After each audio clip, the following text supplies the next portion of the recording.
Hello, everybody. My name is Tim Grance. I'm from the National Institute of Standards and Technology. We are part of the Department of Commerce, and I'm very, very pleased to be with you.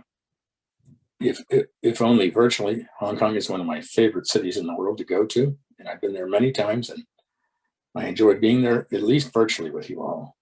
So the topic I'm going to do today is called Artificial Intelligence, Friend or Foe.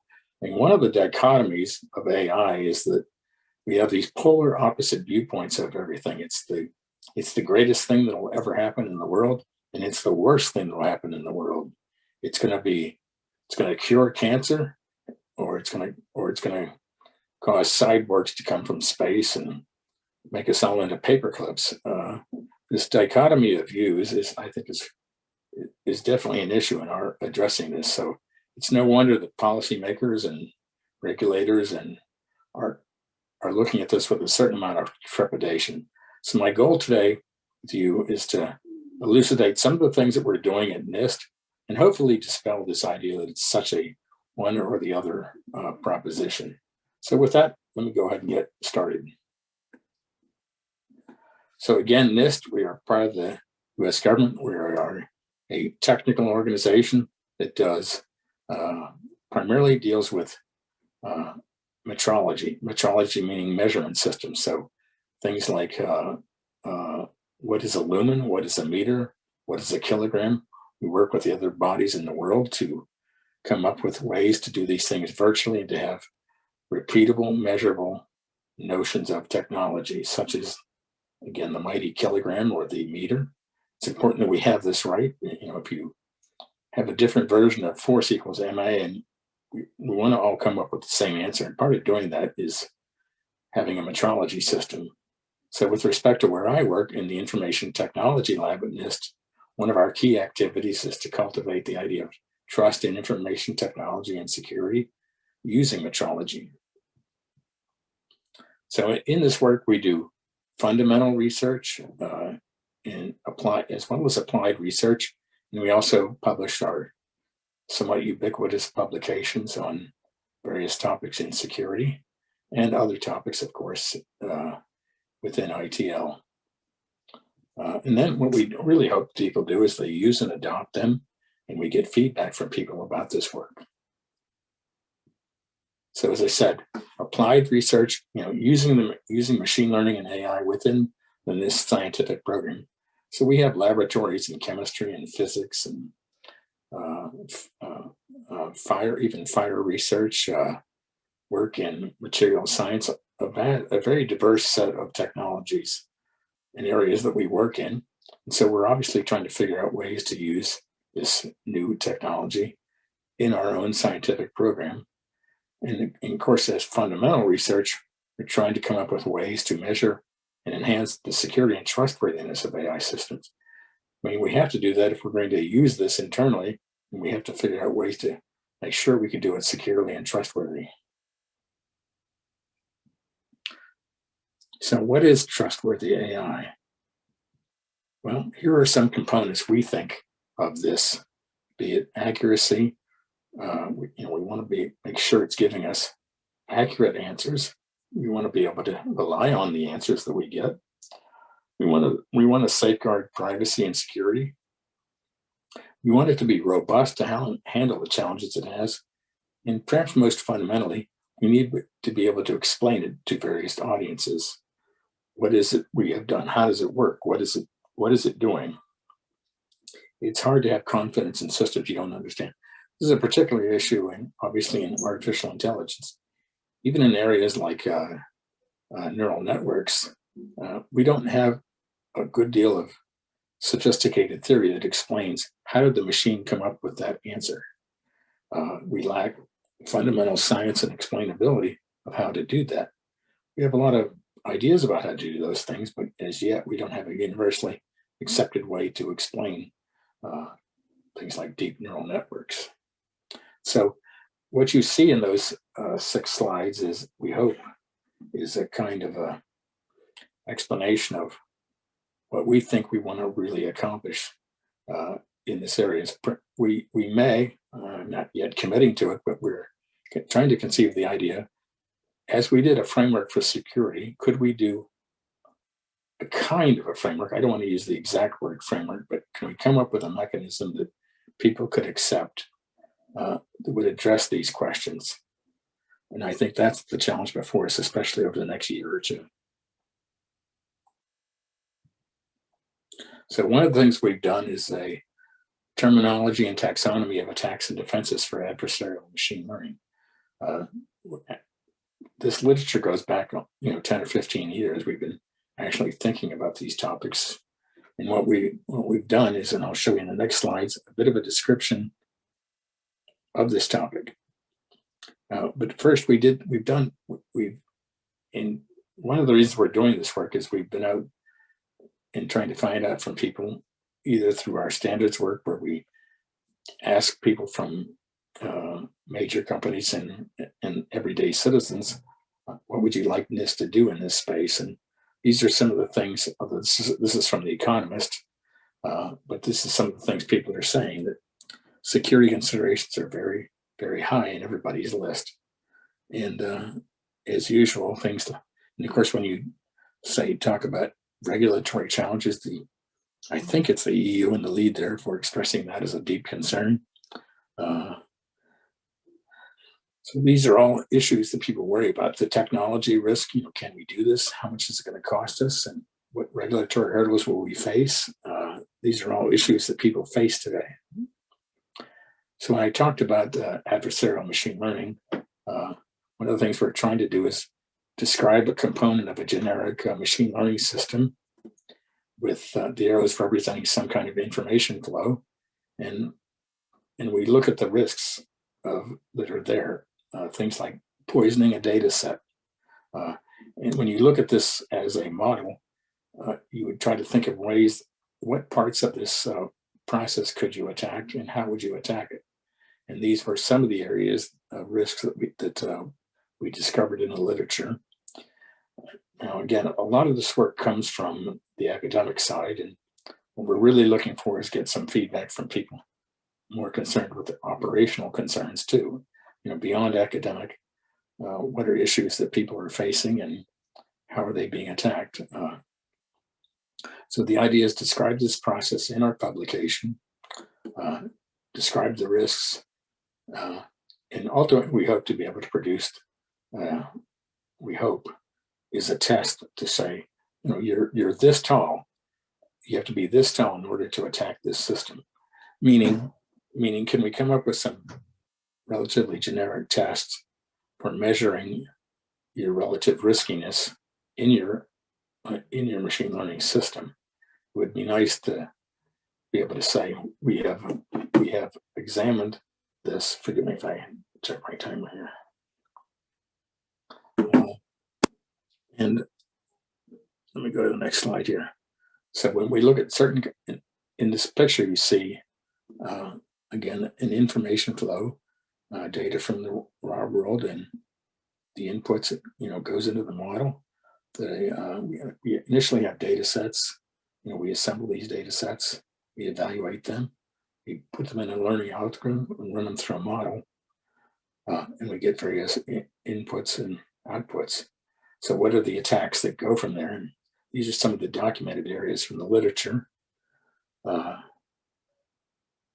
in which you see, and it's color coded, and you see how these people are trying to attack at what point in the system. I mean, one of the issues in thinking about this from a higher level framework perspective is, can you can't do a totally comprehensive, okay, if you do this, everything is going to be right. What you can do is put points in the process where you ask yourself questions of, am I safe from this kind of attack or that kind of attack? The idea is not to be, if you try to be so utterly comprehensive, you really can't address this. You have to think about it at a higher level and describe the process and what are the attacks that can occur at various parts of the process and address them accordingly. So one of the other important areas is we have a draft on the NIST site, and I'm particularly proud of this one because it's fairly brief. It's 20, 30 pages. It surveys the literature, and It also proposes a set of principles of explainable AI, and we, of course, socialize this across the country, produce a draft, listen to people's feedback, and then adjust the publication. So, I mean, some key principles are things like it has to be explainable. It has to have some, and explainable both from a human and a machine perspective. It has to make sense to people. Given, it depends, of course, on what kind of application it is and what you're doing. Some systems will require more or less, but the point of the idea is it has to have some meaningful explanation. It has to be meaningful. It has to be accurate. And we have to know the limits of knowledge. I mean, if you think about like a system, like if you repurposed I think it was Google that did the system for Go that competed against the best players in the world on Go and won. I mean, if you repurpose that system to do something else, you would have to acknowledge the limits because that was a system designed for Go, not for something else. So when you use it for something else, you have to acknowledge that those limits of what you're doing there. So I encourage people to take a hard look at this publication and the one I mentioned about adversarial machine learning. Give us some feedback. We take feedback from anywhere in the world. It's we don't mind if you can even say bad things in there, as long as it's a technical bad thing. we want you to say, give us technical details or arguments, and we love to get feedback from around the world on these things. Another point I wanted to cover, just a certain amount of humility is required when you think of this tonight of AI, again, for what we can reasonably do. It seems like people can do these amazing things, but we've been at this for 65 years now, at least in a formal sense, and even further back if you think of the computer science pioneers of Shannon and Alan Turing.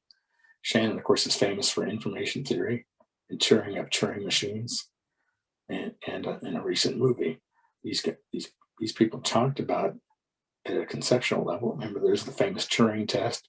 There's if you pass the Turing test, then you're probably a successful system. There was a meeting in the mid-50s at Dartmouth where these people got together, and the giants of the day, most of the giants of the day, met and kind of mapped out what they thought it would take to succeed at artificial intelligence. And so since that time, we've had a vast amount of fallow periods. We call them AI winters, where we thought initially expert systems, rule-based systems would carry the day. Then it was neural nets. That even the famous neural nets, which we're so fond of these days, had a fallow period where it was completely dead in the water. And then when we got systems like ImageNet, which cataloged millions of images and made it available, and I would say an interesting point about ImageNet is what a labor-intensive process it was to do that. We probably used Mechanical Turk and other human beings around the world to classify these images. It's one of the areas of AI that is difficult is classifying. I happen to own a Tesla, and of course, and I'm sure Elon Musk needs my help. But every time I drive that car, it's making it's comparing the decisions I made versus what autopilot would do. So I'm sure he appreciates my help in doing that. But the point of that is that's what we're doing in this autonomous driving, at least with Tesla anyway, is that they've cataloged millions and millions of miles from real drivers out there. I give this historical background because what I want you to understand, we've been at this a long, long time, and we borrowed from fields, very diverse fields. There were from philosophy, because you get into very philosophical questions about what is consciousness, what is human, to things like cognitive science, How do we make decisions? Uh, Neuroscience, all kinds of very, very diverse fields have come together to address this. So it has been a bumpy ride. A lot of our recent progress has been made through much better chips, encoding lots of functionality in these chips.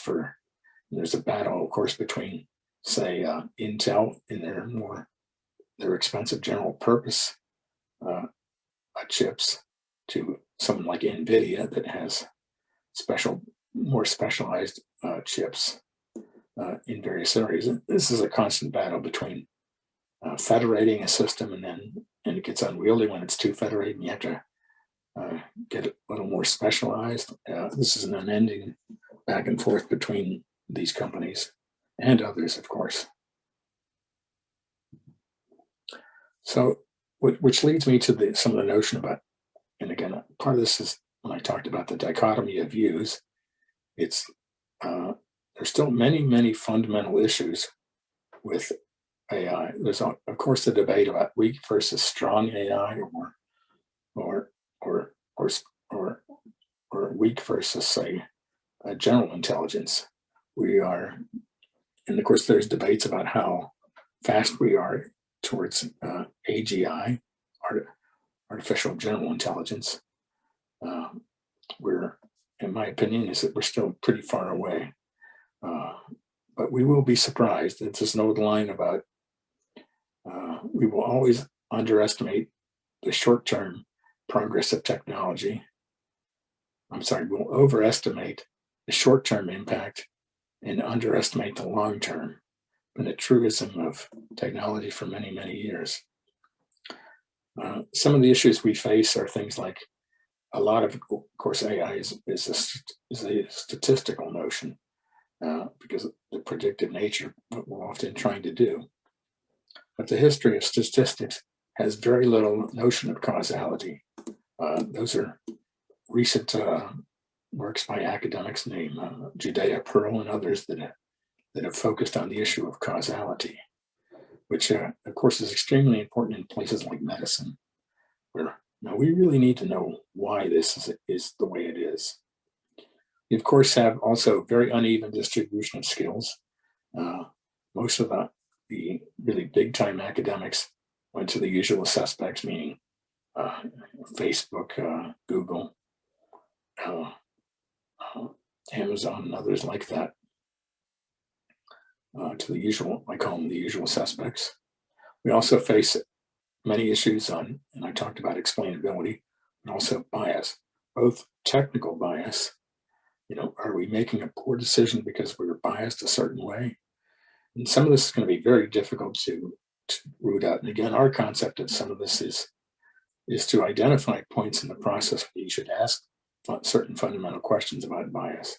Let me give you an example of bias. Like if we take a bunch of photos off of YouTube or somewhere and say it's about a kitchen, and we try to identify the people in the kitchen, because historically we've had women in the kitchen, and we're going to misidentify men in those pictures as women because of where we're sampling from. We're getting information from that source, and in some cases we can keep reinforcing the bias by constantly selecting from the same source. So it's extremely important to think about the data as you collect it, where it came from, and how we obtained it. Did we have permission to do this, and the like. So again, I've talked a lot about explainability already. That I think is one of the most fundamental issues to deal with. It's difficult for policymakers and others to buy into these technologies without knowing how does it work, how does it make those decisions, do I trust those or not? There's of course a vast skill shortage of at the very top set of skills in AI, and it's difficult, and they've been scarfed up by big companies, and so it's hard for medium-sized and smaller companies to play in this game because of that skill shortage. And I'll talk a little bit about deepfakes. Deepfakes, of course, go back 10 or 15 years now, and of course it has obvious implications to people's lives, both from the standpoint of an actress that's placed in a pornographic movie through deepfakes. The original source of deepfakes was a guy at Reddit who had the screen name, I think it was called Deepfakes, and that's how we came up with that. There are some useful uses of this, obviously in movie making and television, etc., where this would be important to do. But of course, the implications of using this to fool people or mislead them. That a policymaker said this. There's some funny videos about people substituting Sylvester Stallone in the movie Home Alone as the Macaulay Culkin character. And so it's pretty funny. And there's, like take Mr. Bean and put Mr. Bean, was formerly a famous actress, and we switched the two. Obviously, this has issues of there's video of Obama saying things about his successor that were fairly unflattering, and that was a deep fake, because I don't think he would have said some of those words, at least not in public anyway. And of course, policymakers and regulators and standards by everybody in the world is focusing on these issues. Hard problems are still hard. Security remains a concern, and common sense is still not very common. We say in AI that easy things are really hard. The way a child can move its arm and turn it is a feat of the human body that no machine in the world can do, at least not yet. And so it's still very difficult to do common things. Like in robotics, we still have a lot of difficulties with, we can get the robot to do various functions and things, but we still struggle with the idea of robots collaborating with other robots, say on an assembly line, say, hey, things are slowing down here, I'm stuck with a problem, and you want to tell the other robots at the end to take note of that. So it's still very complex. So I'll say just a few things about deep fakes here. But since my time's getting short, forgive me if I'm a little bit brief. So as I said, it gained its name from a user of the platform called Deepfakes. Originally, the first targets were famous people, actresses, Scarlett Johansson, people like that. And it matters because it's believable. If we see and hear something with our own eyes and ears, we believe it to exist or true. There's a field of inquiry called truth default theory, where we're just kind of hardwired to think that something is true. It's accessible. People have this technology. It's not that complex to get a hold of. It's in the public domain. There's even a popular Chinese app called Zao that, for mobile devices, lets users place their faves into scenes from movies and TV shows for free. So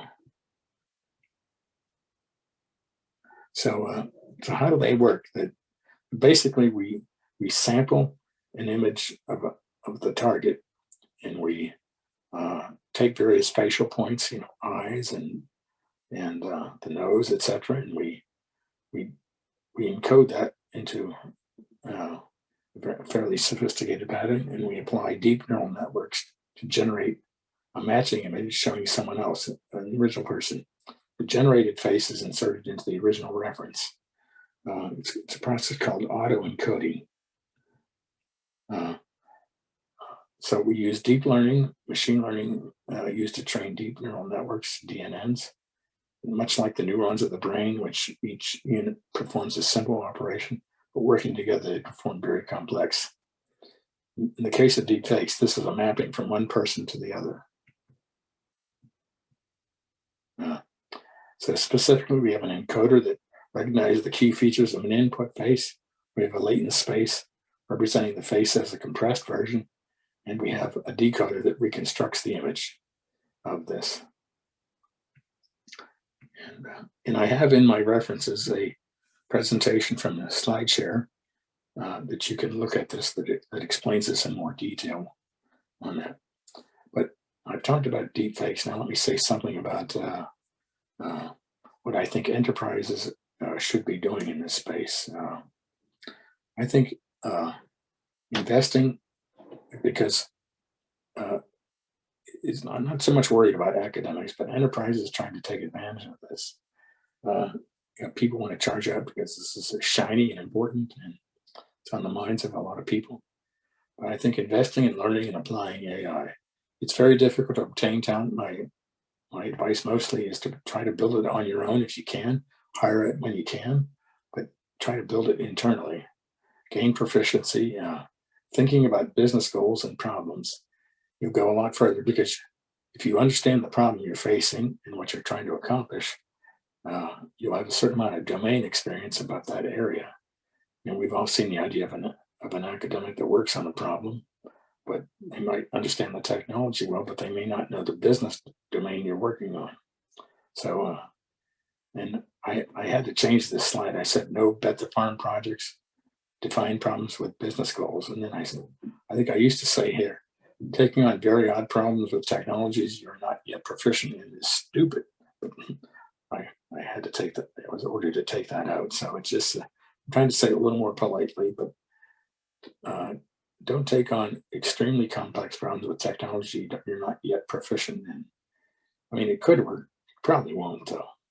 So please think very carefully about the projects you take on. Again, think hard about business goals and what you're trying to accomplish. So this is another picture of deepfakes, and on that. So forgive me, I'm on policy, regulation, and standards. I won't say a lot about this because honestly, this is not the NIST lane, but I can tell you that I think the EU is, there are different approaches. The EU tends to take a broader approach, such as they do with privacy, where it's considered a right, and so it's pervasive to everything. The US tends to look at it more from a sector-based thing. But in terms of just standards bodies, I think ISO and IEEE are two leading entities. In ISO, it's I think it's JTC 42, I believe, is the name of the committee. Again, the sector versus global look at things. So for people doing business, how do you navigate that? Well, it's not going to be easy, which is why we want to make progress, especially in standards. And in terms of thinking about this from a policymaker, the context matters a great deal. I mean, there are very different issues when you're talking about, say, autonomy, meaning autonomy of, say, a military system, and autonomous in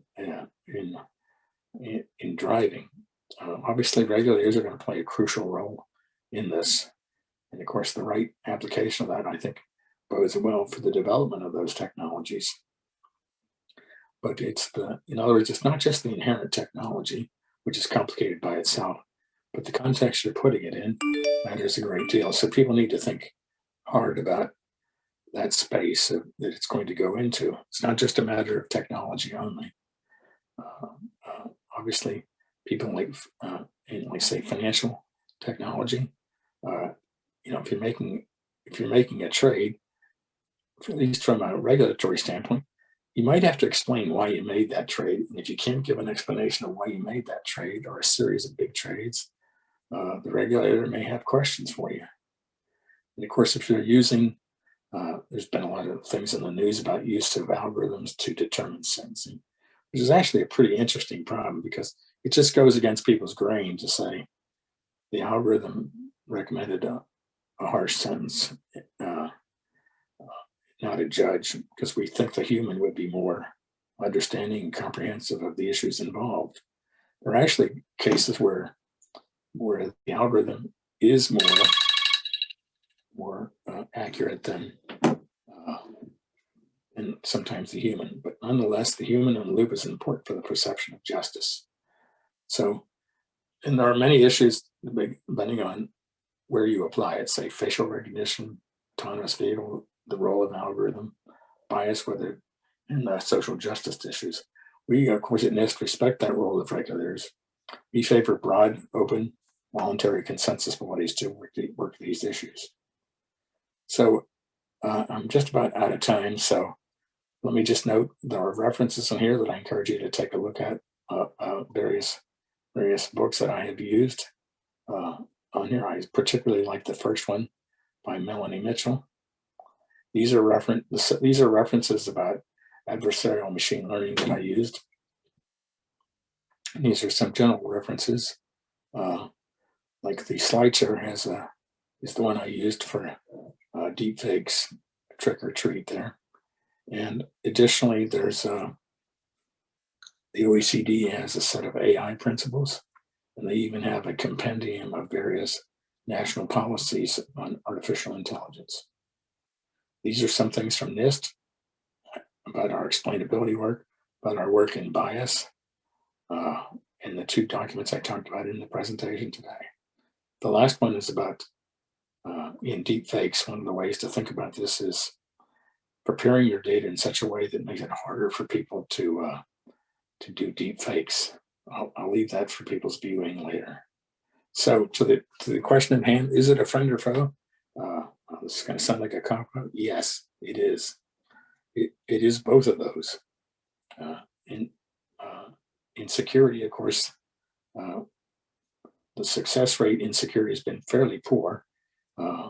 I do think there's fruitful areas like things like looking at source code, looking at static analyzers and examining that with formal methods and artificial intelligence.